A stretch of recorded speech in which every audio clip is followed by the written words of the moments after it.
as the king sits there and tells all of his minions in the Republican Party to do his bidding. In Texas, they finally got their bidding done. House Republicans just passed their severely gerrymandered congressional map, the request of Donald Trump. The vote was 88 to 52. All 88 yes votes came from Republicans, all 52 no votes from Democrats. The map creates 5 new GOP-leaning districts before next year's crucial midterm elections. Let's be clear, this is a ploy to retain power, nothing more, as Americans sour on Trump's MAGA agenda. The underlying goal of this plan is straightforward: improve Republican political performance. Each of these newly drawn districts now trend Republican in political performance.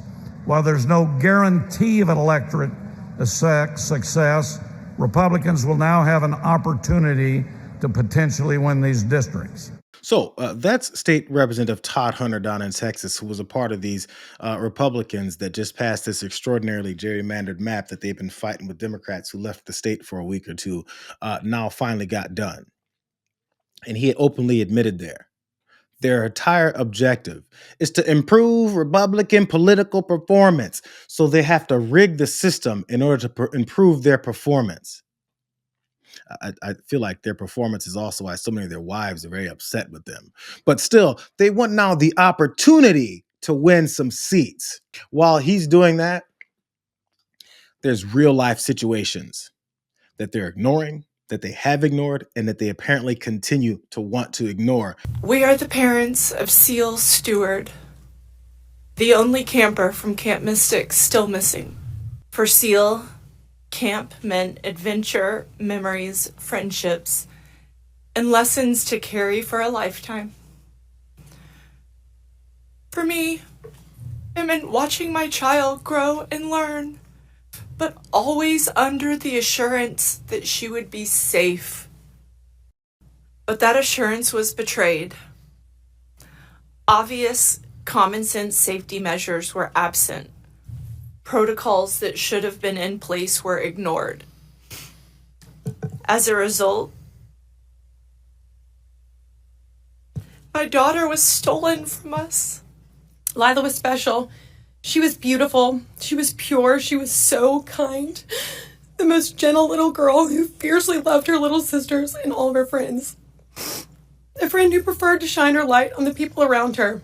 A light she lit inside of me when she made me a mom. Those are the parents of some of the victims of that flooding that took the lives of 27 people at Camp Mystic, where all those little girls were and where their counselors were, and then the runners of those camps were all victims.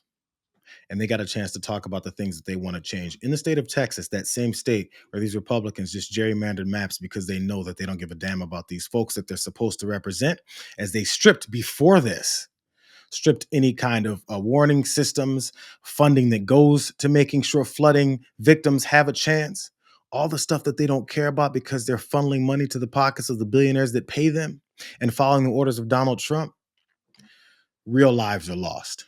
Children's lives are lost. So, I mean, I remember before when this administration was stepping in and I was saying, how about we stop acting like anything is normal about them? People's lives will be lost. They said, it doesn't matter. It's not going to happen. We just have to wait for the midterms.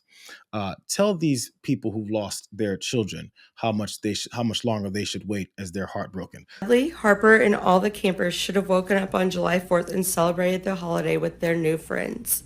Instead, Hadley was pulled out of a window of her twins' 2 cabin after it had filled with water. Less than 10 feet away were stairs to an upstairs apartment.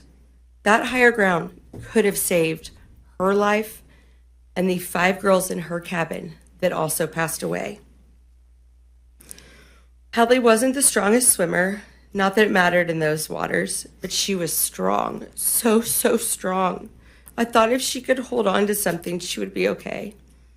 Instead, she and 2 other little girls were knocked out of a tree and died. In total, 5 of the 12 girls from her cabin also died. Our precious, hilarious, kind, caring, silly, loving little girl who always wanted to help others died because there was no plan. because there was no backup system or sirens. Before Hadley left for camp, she was worried about being away from me for a month. You see, she may have her dad's personality, but she was my mini-me and my best friend. I promised her she would be safe and okay. I told her camp was the safest place she could be, and she would make new friends and learn new things. I lied to her. She not only wasn't safe, she died. We sat around for 16 hours praying, hoping, pacing, getting prank phone calls and texts from people saying they had her, for her only to be found down the road, alone. The overwhelming lack of prevention, detection, training, and response in this situation is mind-boggling, and is what we are asking SB1 to address. This is not the first flood, and it certainly won't be the last. There's real lives connected to this. There's real lives of people who are supposed to get something for their tax dollars that they pay, and not to go to the people who pay our representatives to give them more of it and strip away National Weather Service warnings, alarm system warnings, and general approaches to the way businesses have destroyed our environment, which have caused these storms to get even more intense, and a lack of infrastructure for the way that things break down and the floodwaters spew into all kinds of areas. They don't care. You know why? Because State Representative Todd Hunter needs some more Republican opportunities for political performance. When people's children are dying, 8, 10, 12-year-olds, off to camp for the first time. If you have children, I mean, when you hear someone talk about how their child was afraid to go to camp, and you said, I promise you're going to be safe and you'll come back, and they don't, it makes you wonder, what were the last things she was thinking?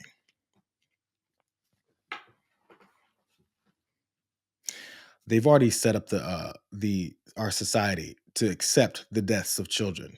I mean, we've watched them get shot up in schools. We've seen them dismantled by these really high-powered AR-15 rifles and AK-47s that people shoot at each other, and they'll say that's okay because it's our Second Amendment right. They already set us up to not care about children dying. So as they take all this funding from everything and call it savings and fraud, waste, and abuse, there's consequences for that, and they're not paying for it. Republican State Senator Lois Kolkhorst, and this was her response. It's a really good reminder for all of us just in life. And I say that because I want you to know you're being heard. And you're impacting lives.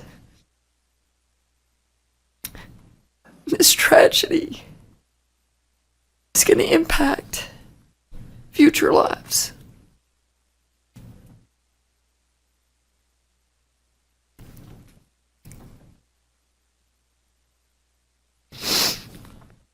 My chief of staff said to me the other night, I can't unhear their stories.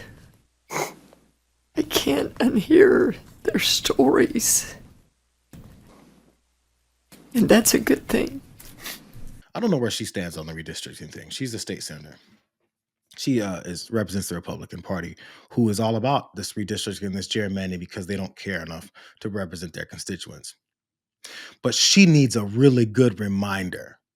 It's a good reminder of your dead children that you found the bodies of by themselves, swept up in floodwaters. It's a really good reminder of who it is that they've been ignoring and not representing. Despite the fact that when they're alive and they're screaming at you, we want representation, they give you a middle finger and say, this guy doesn't like law and order. But when your children are dead, now they're crying, and they needed that reminder. If you needed a reminder of who it is that you're representing in the greatest country in the history of the world and all this money and the richest, everyone bringing in billions and trillions of dollars from all these tariffs and tax cuts that are going to rich people, if all that's happening, why isn't that money going to actually saving lives, preventing deaths? So I guarantee you, fewer and fewer of them will be out in the streets. Fewer and fewer of them will have town halls. Fewer and fewer of them will actually talk to people and go knocking on doors like they say real politicians do. Because one Mike Johnson, who's the Speaker of the House, told them to stop doing those things because you don't want to hear the stories of the people whose lives you're destroying. People don't heal from stuff like this.